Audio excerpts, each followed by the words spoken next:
And he said, we found Julie. Julie's out. I got her out. And my first question to him was, how bad is she burned? And he didn't give me an answer. And each time I went back across the street, I was surprised she was still alive. Olá, pessoal! Bem-vindos ao canal Casos Criminais. Hoje eu vou contar para vocês sobre o assassinato das gêmeas Jill e Julie Hansen. Se você ainda não é inscrito, inscreva-se no canal, ative as notificações, nos siga também nas redes sociais.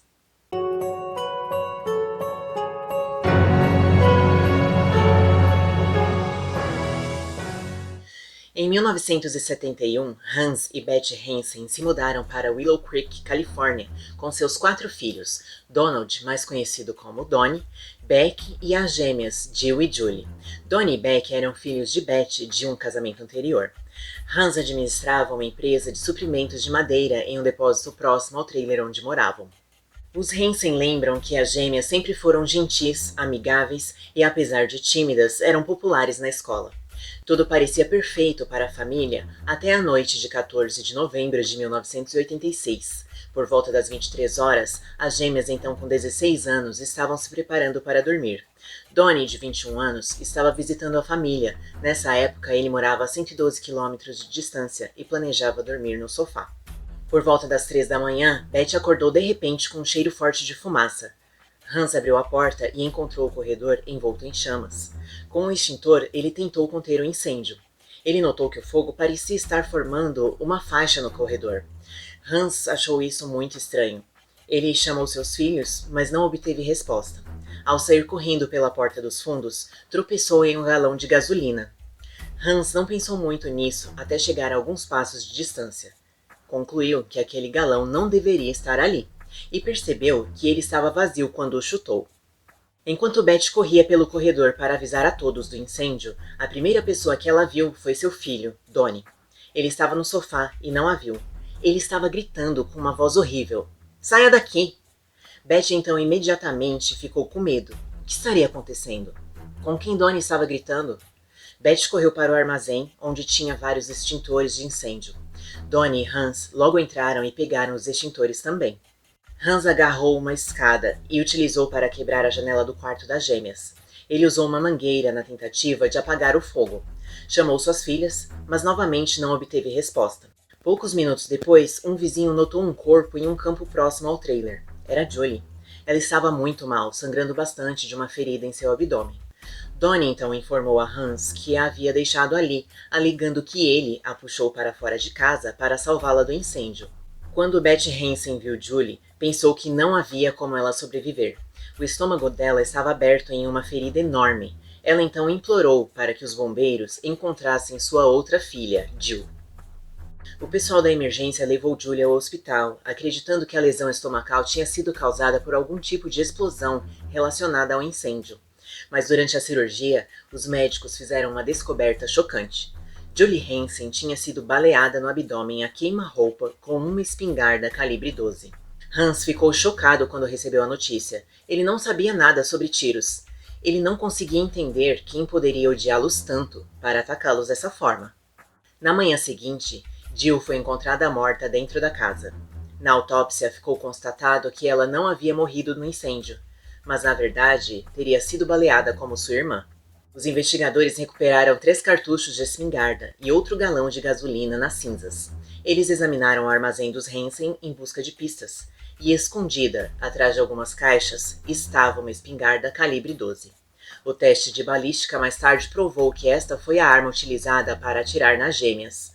2 noites depois, enquanto a polícia estava em guarda no armazém, Donnie tentou entrar escondido e foi surpreendido. Quando questionado, ele alegou que tinha ido alimentar o cachorro da família.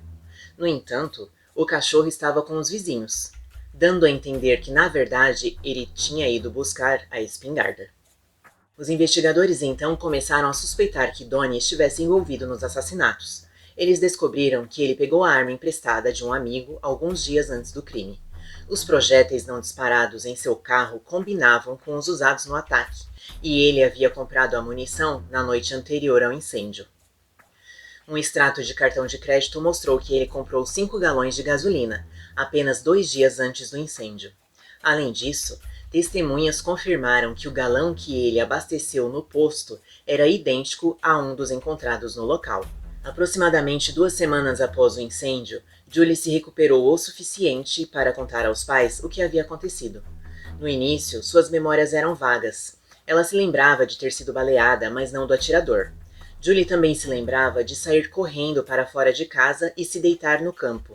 Enquanto eles pediam mais detalhes, ela afirmou que se lembrava de ver o rosto de Donnie no flash de um tiro antes de ser atingida. No entanto, sua declaração contradisse o que ela havia falado ao médico, para quem ela alegou não ter visto ninguém. 2 semanas após o incêndio, em 2 de dezembro, Donnie foi à delegacia voluntariamente para mais interrogatórios. Ele negou qualquer envolvimento, dando explicações para as provas contra ele.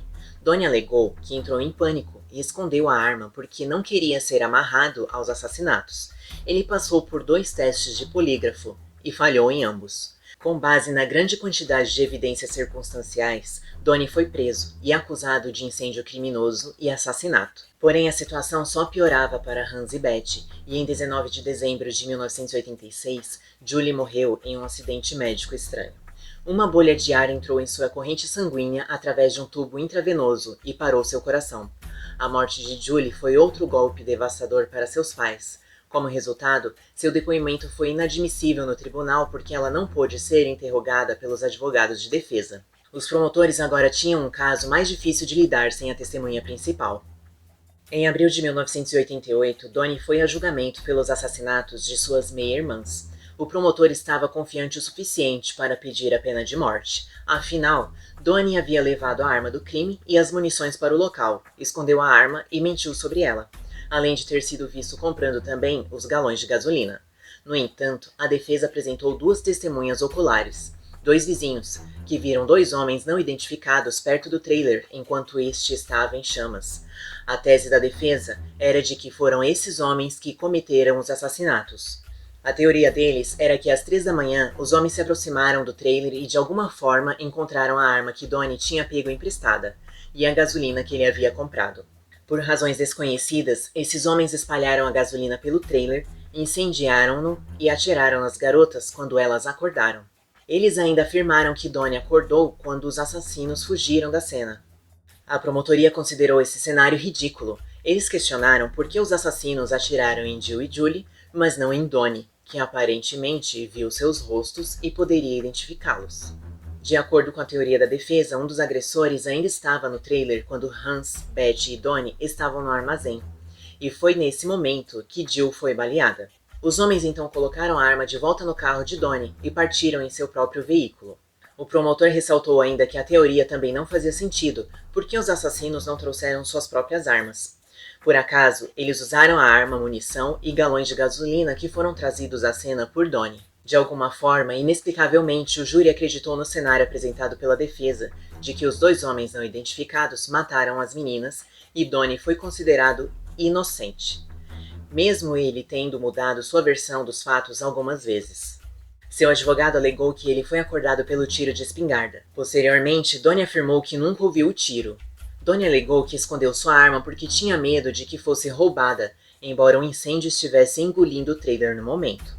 Quando questionado sobre a tentativa de invadir o armazém, ele alegou que mentiu para encobrir suas mentiras anteriores.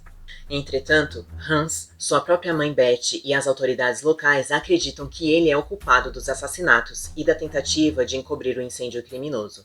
Acredita-se que ele planejou matar a todos por causa de uma apólice de seguro de vida. O caso permanece sem solução devido à defesa processual de dupla penalidade que proíbe o réu de ser novamente julgado pelo mesmo crime, ou acusações semelhantes após legítima absolvição ou condenação.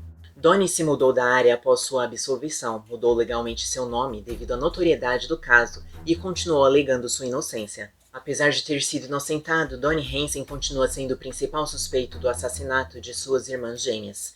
É possível que ele tivesse cúmplices no crime. Os vizinhos relataram ter visto 2 homens não identificados perto do trailer pouco antes do início do incêndio. Um carro foi ouvido pela rua logo depois que os tiros foram disparados. Poucas horas depois, 2 homens com cinzas nas roupas foram vistos caminhando em direção à casa dos Hansen.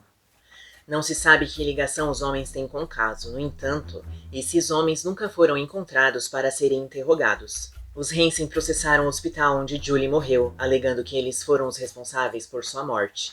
No entanto, um júri determinou posteriormente que o hospital não foi negligente no caso. Desde então, Hans e Beth Hansen cortaram relações com Donnie. Eles agora vivem em Eagle Point, Oregon. Oficialmente, os assassinatos continuam sem solução. No entanto, os investigadores consideram o caso encerrado, pois acreditam que Donnie foi o autor do crime. O casal Hansen disse que perdeu 3 dos 4 filhos naquela tragédia, e o que resta a eles é saudade e as memórias de suas lindas filhas. E vocês? Acham que Donnie foi quem assassinou as gêmeas? Ele agiu sozinho? Se vocês fossem parte do júri, teriam absolvido ele? Não esqueçam de deixar nos comentários se vocês já conheciam esse caso. Obrigada por assistir até aqui. Nos vemos no próximo vídeo.